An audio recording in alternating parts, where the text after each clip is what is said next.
Some questions answered after the barrier breach earlier this year, what engineers are saying caused them to fail.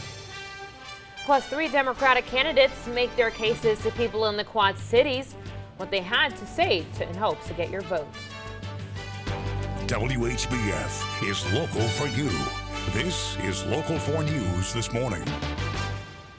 Good morning, everybody, on this Wednesday morning. I'm Redrick Terry. And I'm Alexandria Ikomoni. Thanks for watching Local 4 News this morning. We now finally have some answers after what caused the HESCO barriers in downtown Davenport to fail back in April. The U.S. Army Corps of Engineers talked about it last night after a 2-month investigation. What they found is this morning's top story. Engineers met with city officials and inspected the site on May 13th. Now, they say a different factor caused the barriers to slide. This surveillance video was part of the Army Corps' analysis. Engineers said they looked at several cases exploring different ways the barriers could have been loaded. They say none of those cases resulted in a failure and the system should have worked as expected when installed. They say it was all a series of unfortunate events. We don't think this possibly would have happened other than things like rainfall, wet pavement, loss of sand in the HESCOs, that reduced essentially the resisting force for the wall against the water. Due to some of those extenuating circumstances, the HESCO basket started to slide. And once it slid, it caught and it rolled.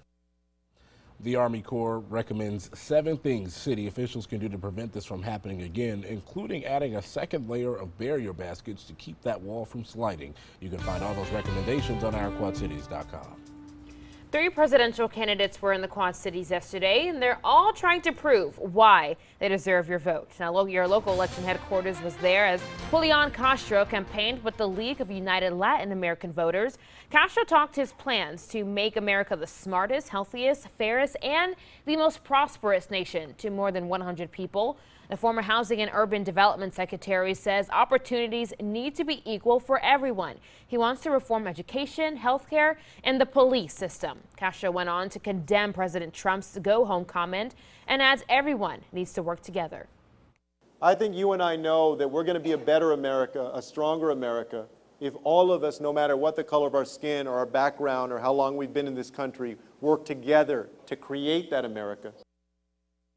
Castro's campaign raised $2.8 million in the second quarter. He didn't raise the most money, but he had the highest percentage of small dollar donations. It was a busy day in the race for president yesterday in the Quad Cities. Senator Kamala Harris joined Iowa State Representative Phyllis Thiede, LULAC, and the NAACP for a roundtable discussion at the Friends of MLK building in Davenport.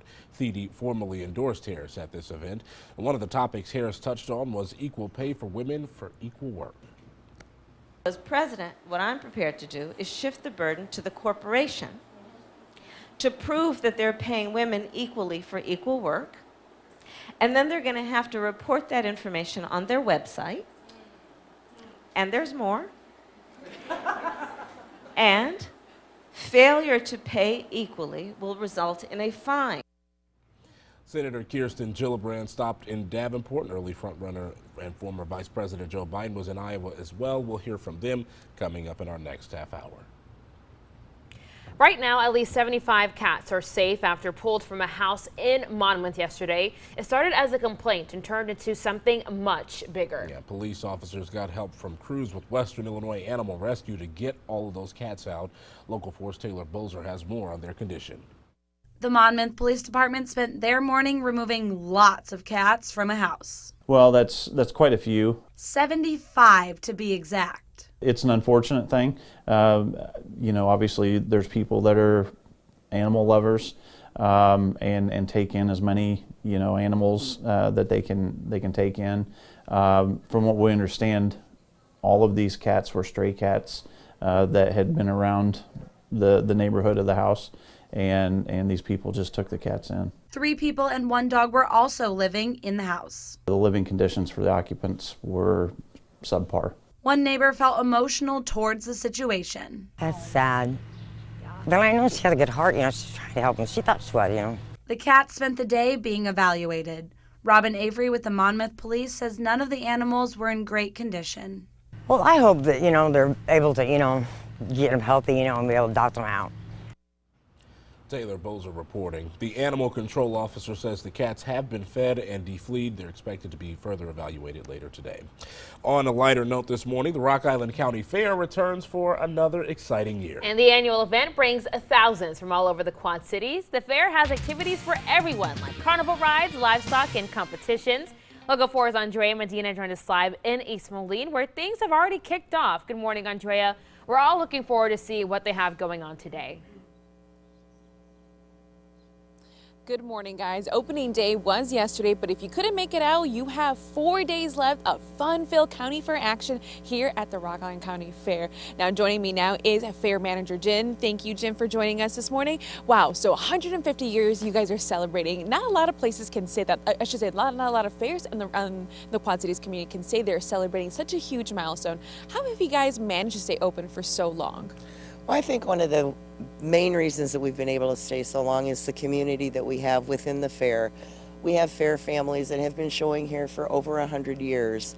And so that feeling of family and cohesiveness just continues generation after generation. I showed here, my children showed here, my grandchildren are showing here. So it just becomes a tradition. And so I think that is one of our main reasons that we have stayed in business for so long, is we have that family tie through the generations. Oh, and that's so good to hear. People keep continue supporting you guys. Now, throughout the century and a half, what are some changes that have happened, the atmosphere, the culture out here? Oh my gosh. Well, let's face it, 150 years ago, the reason that the fair started was for farmers to show off their produce. And at that time, Rock Island County was agricultural based, very few small towns and cities. Over the years, that has obviously changed to where we've become much more urban at this point in time. And so the face of our fair has to change. We have to look at different ways to gain interest and gain exhibitors, because everything shifts. And so, over the years, that's what we do. We just try to stay up with the times and make sure that we have things for the community that is out there now. And you guys have done a really good job with that. Now, tell us a little bit about just some of the carnival rides out here. I know this is something new this year. Oh my gosh, this carnival, when they started coming in and they were telling us, you don't have enough room, we're like, what are you talking about? We have this huge parking lot. You can go anywhere.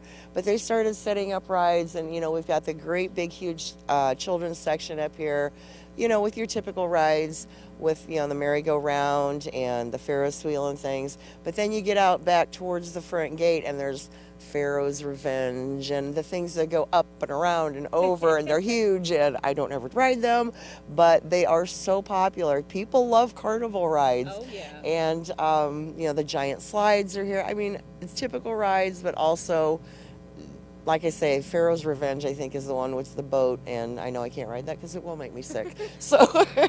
So lots of rides, lots of new rides. Lots of new rides, so the options are endless out here. They really, truly are.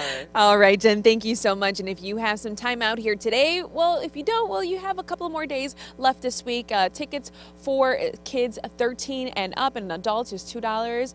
For kids from 6 to 12 is $1, and for the little ones, it's free. Frederick, Alexandria, back to you guys. All right, thanks, Andrea. Oh, yeah, another fun time at the fair. It's that time of year, obviously, nice summery weather. Yes. Usually it's nice and, something that you can handle, but the next couple of days, it's going to be something else. Oh, for sure. Not so nice is the great way to say it, just because of how hot it's expected to get, Ash. We don't have a choice but to be ready, but we're not ready. Yeah, absolutely. We got to get ready, that's for sure. Yes. That includes drinking a lot of water if you're going out to the fair, being careful of really what you're ingesting, and really taking it easy out there. This sun's going to be intense over the next several days. Today, no exception to that. Just not quite as hot as it's going to get. So mid-90s eventually today, which is bad enough, but it does get worse than that. 71 currently in Moline, 70 in Davenport, and we will jump back up there with some south winds and that sunshine really working together, crafting this really hot day ahead of us. It's not too bad right now, and we should stay clear for most of the day. We'll see some clouds build in this afternoon ahead of a few storms on the way overnight tonight. But temperatures do get back to 90 even by lunchtime today. So we're all the way to the mid-90s there this afternoon, feeling like it's in the upper 90s. Please just take all the necessary precautions today, especially for those of us who are in those sensitive groups that can't handle the heat very well. And then tonight, back down to only the upper 70s with some storms on the way. And then from here, it's going to get downright dangerous for everybody. So we have to really be careful in the next several days. Drinking water, not overdoing it. Yeah. You know the word, drill. Staying inside, really, if you can, I think is probably your best bet in this situation. Air conditioners are a gift from God. Yes. Yes, they are. So take full advantage. Use them. We are thankful for that. Yeah, All right. Coming up, taking matters into her own hands. how a Missouri woman got her car back after it was stolen. Time now, 6:11. You're watching Local 4 News this morning. WHBF is local for you with Frederick Terry, Alexandria Ikomoni, and meteorologist Ash Simpson. This is Local 4 News this morning in high definition.